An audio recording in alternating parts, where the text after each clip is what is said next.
centre multiservice de Témiscamingue, Kipawa, a été causée parce que la MOI n'a pas été en mesure d'honorer son engagement et d'envoyer le personnel nécessaire sur place. Même situation à l'hôpital d'Amos la semaine dernière, où des infirmières ont dû demeurer de garde parce que le personnel d'agence ne s'est pas présenté à la dernière minute. C'est inacceptable. Pourtant, plusieurs solutions intéressantes et surtout structurantes sont sur la table et aucun retour du ministère de la Santé, et encore moins des députés de la région. Comme exemple, pour rendre le temps complet plus attrayant, convertir les primes en congés, miser sur la conciliation, travail, famille, vie personnelle, être compétitif avec les agences au niveau des conditions de travail, pas de TSO, des horaires flexibles. On représente en grande majorité des femmes et c'est important de répondre à leurs besoins. Même à l'échelle nationale, on exige l'éradication des agences de placement. Le gouvernement ne peut pas abandonner les citoyens, ni même le personnel soignant du réseau public de santé. On a besoin que le ministre y croie aussi et qu'il prenne action dès maintenant. La crise des conditions de travail et les défis pour attirer et retenir le personnel soignant sont présents partout sur le territoire. Les travaux en comité paritaire, les initiatives comme les primes d'attraction temporaires du ministre de la Santé ont donné très peu de résultats pour pérenniser l'offre de santé en première ligne en région éloignée.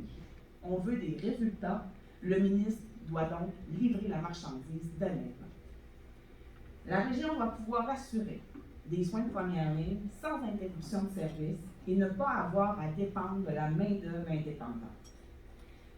La dépendance à la main-d'œuvre indépendante a réellement de grosses conséquences. Les coûts en région ici ont explosé. Dans la dernière année, c'est plus de 26 millions de dollars qui ont été dépensés pour la main-d'œuvre indépendante, alors qu'il y a 5 ans, c'était 1,3 million. On voit qu'il y a quand même une très grosse augmentation. Si on compare à l'échelle au niveau du Québec, entre 2015, 2016 et 2020-2021, c'est une augmentation de 225 %. Donc 81 % d'augmentation entre 2019-2020 et 2020-2021. Les profits engendrés par les propriétaires d'agences ne sont pas réinvestis dans le réseau public de la santé pour les réelles conditions de travail des professionnels en soins. Le personnel des agences de placement provient essentiellement du réseau public de la santé et qui bénéficie d'ailleurs de meilleures conditions de travail. Et c'est à cette concurrence déloyale-là que l'on doit s'attaquer. Les agences attirent énormément davantage des mauvaises conditions de travail des professionnels en soins dans le réseau public. L'accès à la première ligne est au cœur du plan du ministre de la Santé. C'est difficile d'y croire quand on demeure en région. On n'a plus le temps d'attendre. Comment on va faire pour trouver du personnel? Il faut se parler et il faut surtout mettre des solutions concrètes rapidement pour qu'on puisse y aller. Je pense que ça va la Merci beaucoup, Julie. En fait, pour nous, c'est clair à Fixisat qu'en ce moment, le besoin, c'est immédiatement d'avoir un statut particulier, minuit moins quart, puis plus les jours avancent, plus la crise s'accentue. Donc, c'est dès maintenant qu'il faut mettre en place avant qu'il soit trop tard. Puis en ce moment, les moyens qui sont proposés par le gouvernement ne sont pas à hauteur des problématiques. Donc, on a des solutions au niveau du gouvernement, mais on n'est pas capable de reconnaître l'amplitude de la crise qu'on a en région. La conférence de presse qu'on fait ce matin, elle ne s'adresse pas aux députés de la région, elle s'adresse au ministre de la Santé, Christian Dubé, lui-même, parce que Pierre Dufault, notre ministre régional, refuse même de nous rencontrer, il n'est même pas capable de répondre à nos courriels. Il n'y a aucune ouverture de sa part à reconnaître la crise qu'on traverse en santé dans la région. Ça n'a pas de bon sens. Pourtant, ce qui est particulier chez nous, c'est qu'on a un consensus. Dans le conseil d'administration, le CISAC, l'opposition, tout le monde, tout le monde constate la même chose, c'est qu'on traverse une crise sans précédent. Et puis, les seuls qui ne constatent pas, c'est les députés de la CAQ, dont notre ministre régional. Donc, c'est pourquoi on passe à la prochaine étape. Pourtant, nous, on a proposé plusieurs solutions. La première solution, en fait, pour être en mesure de traverser la période estivale, c'est le maintien des primes qui sont liées à la COVID-19. On le sait, ces primes-là nous ont permis justement de passer les temps qui ont été plus difficiles. Les professionnels en soins ont donné plus de disponibilité grâce à ces primes-là. On veut aussi l'ajout d'une prime salariale de maintien en emploi pour le fait qu'on est une région éloignée. Il faut reconnaître que c'est difficile d'attirer et de retenir les gens dans notre région. Il faut reconnaître la distance qu'on a des grands centres. Donc, c'est pourquoi ça prend une prime de région éloignée. Ça prend un aménagement de temps de travail qui est beaucoup plus flexible. C'est-à-dire qu'il faut nous donner les leviers localement pour avoir des horaires qui correspondent aux besoins des professionnels en soins. On a une réalité particulière. On a des gens qui ont des conjoints qui sont dans les mines, qui travaillent sur le 7-7, sur le 14-14. Il faut être en mesure d'avoir toute la flexibilité possible pour faire les horaires qui vont correspondre à ce que les professionnels en soins de la région ont besoin, parce qu'on a des besoins différents d'ailleurs au Québec. La solution en ce moment qui est mise en place par le gouvernement, c'est pas compliqué, c'est d'utiliser toujours de plus en plus de main-d'œuvre indépendante.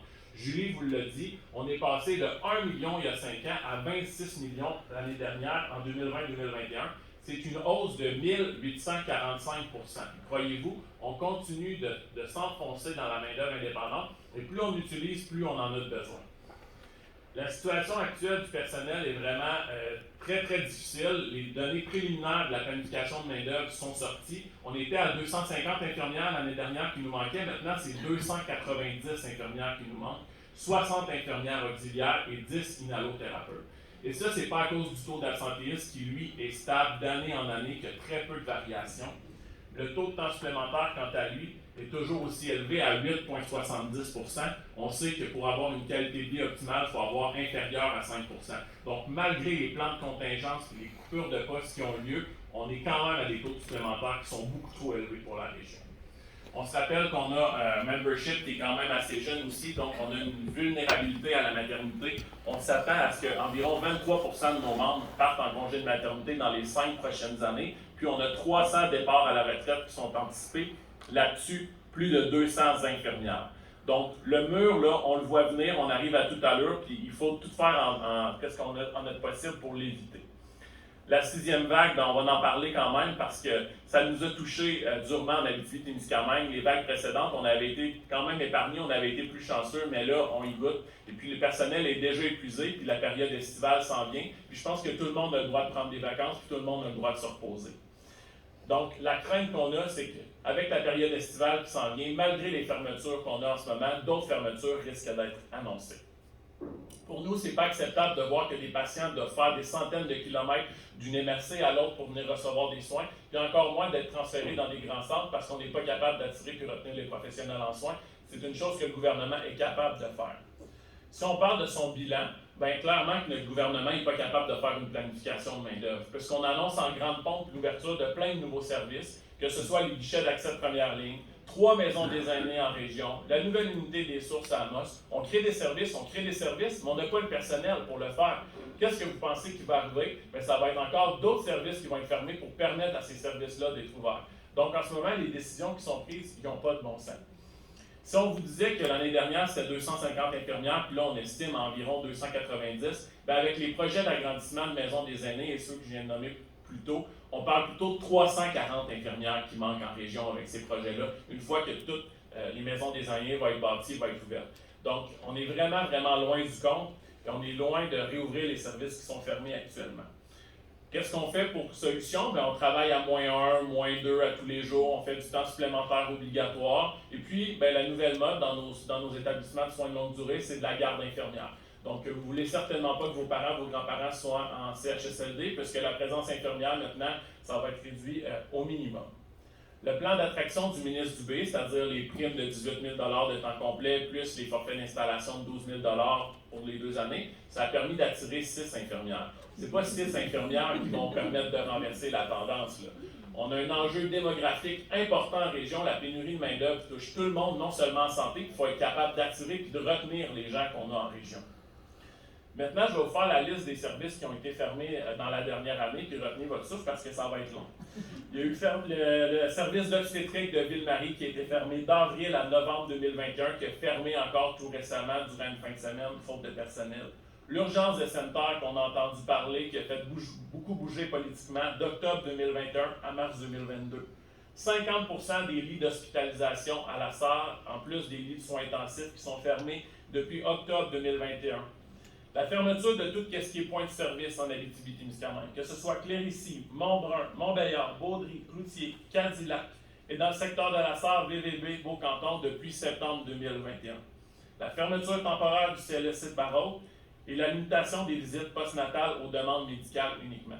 Donc, la première ligne en Abitibi-Témiscamingue, oubliez ça. La prévention, on n'a plus les moyens de faire ça, puis avoir des services de proximité non plus, ça n'existe pas. Et pourtant, à écouter le ministre de la Santé Dubé, c'est comme ça qu'on va révolutionner le système de la santé en remettant des soins de première ligne, mais pourtant, on fait juste couper en région pour maintenir les services qui sont essentiels. Bien, j'ai une bien mauvaise nouvelle à vous annoncer ce matin. Il y a plus de 5000 corps qui sont à découvert pour la période estivale en termes d'infirmières. Vous pensez qu'est-ce qui va se passer encore une fois? On va demander aux professionnels en soins d'annuler leurs vacances, comme ça a été fait aussi durant la période des fêtes, de faire encore plus de temps supplémentaire, d'accepter de travailler à équipe réduite ou de fermer des services, encore une fois, à la population. C'est pas vrai que ça va être les 5000 corps qui vont être comblés par les professionnels en soins, on n'y arrivera pas. Ça prend des mesures maintenant pour être capable de traverser la période estivale puis de pouvoir un jour se permettre de respirer aussi. On a l'impression qu'on répète la même cassette, hein? C'est pas la première fois qu'on fait ce discours-là puis qu'on répète, mais on a l'impression que le message ne se rend pas plus haut. Probablement qu'il y a un manque de volonté politique dans la région d'être capable de porter le message justement à Québec.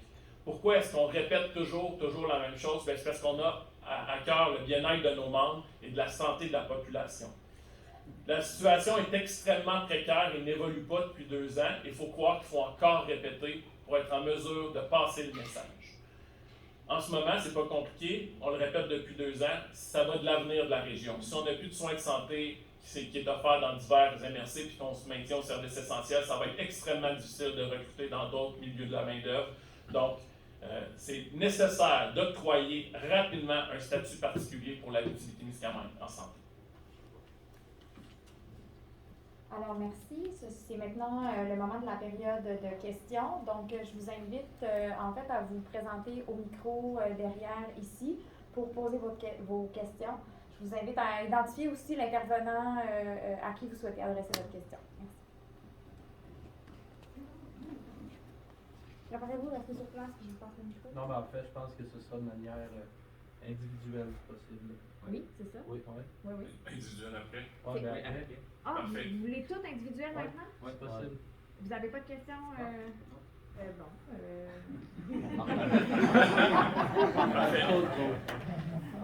C'est les boss, hein?